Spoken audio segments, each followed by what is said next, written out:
If you ever catch us laughing on camera, it's usually because of what's going on off camera. So you know what? You need to come in here and find out what's going on. We'd like for you to enjoy the Delmarva Life experience. The more the merrier, so if you've got friends, you've got family, if you want to gather a group, please book your seat. All you have to do is visit delmarvalife.com and click on the show tab. There's a section called For the Audience. We really want you in here for all the fun. You can give us a call if you like instead, 443-880-9116.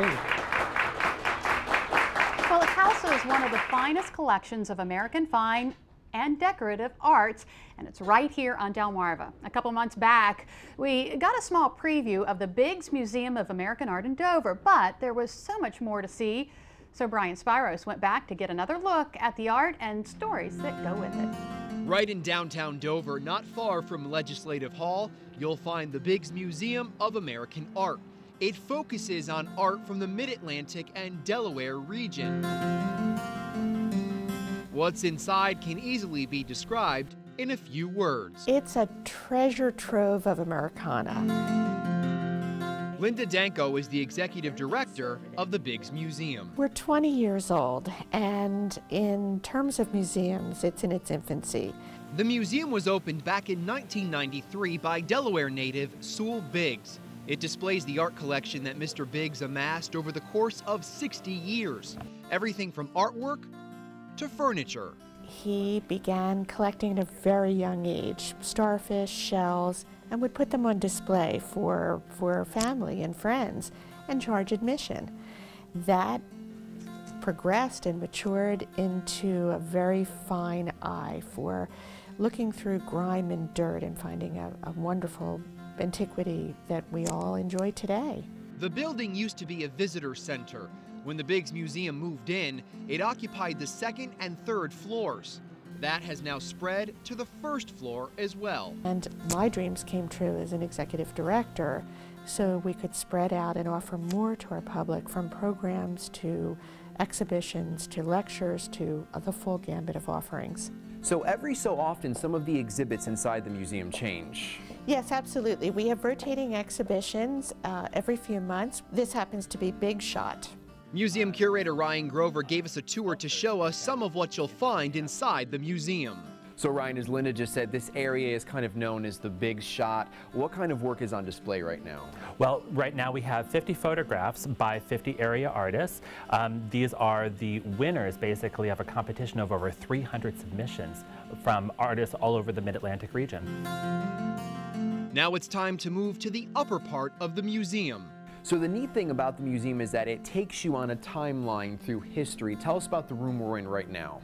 Well, this gallery we call the American Rococo Gallery, and this really features the time period about 20 years before the American Revolution. So a lot of what you see here are the furniture, the ceramics, the silver, the paintings, even the architectural interiors and colors that were really, really popular in that period. Moving along the timeline, what's going on in this room here? So this is a gallery that is focusing on the period of the American Revolution, and one of the big features here, along with the furniture and even the wallpaper of the time frame, is this portrait by Charles Willson Peale of a guy named Maskell Ewing, a lawyer in New Jersey. One of the great things about Charles Willson Peale is that he was an early professional painter, portrait painter in Philadelphia, but then he went on to train a lot of his sons and even daughters, nephews, nieces, to become professional painters in their own rights. All right, so we're starting to see some different kind of artwork in here. Tell us about this room. This room really talks about the introduction of American landscape painting. Earlier forms of artwork were really all about the portrait, and here we're talking about artists that are looking really to their own backyards. So the first real American landscape painters were the Hudson River Valley School, and they were mostly based out of New York. So a lot of the work that you see here features landscapes that are sort of derived from the Hudson Valley. For Ryan, his historic knowledge comes from years of experience. You certainly know a lot of information. What does it take to become a staff historian at a museum like this? Well, I went to school for a long time, undergraduate and then graduate work, and then just took a lot of internships. Anytime that a person gave me the opportunity to work in a museum, to work with collections, to work with paintings, I took the opportunity. So we were on the first floor, the second floor, we're on the third floor now. Explain what people would find when coming up here. Well, the timeline really continues up here, up into the work that was created in the late 1800s, right up through the 20th century.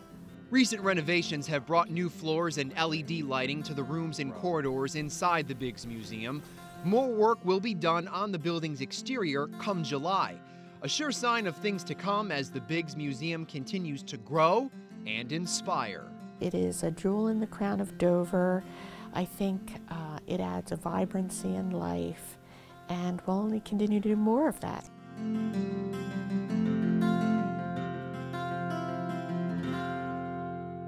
Mr. Biggs did pass away in 2003, but the museum says he did get to see much of his dream come to life and would be proud of the growth the museum has made, especially over the last couple years. Still ahead on Delmarva Life, nothing goes better with football than Game Munchies. We've been giving you ideas all week. Up next, not one, but two simple snacks you can whip together in no time.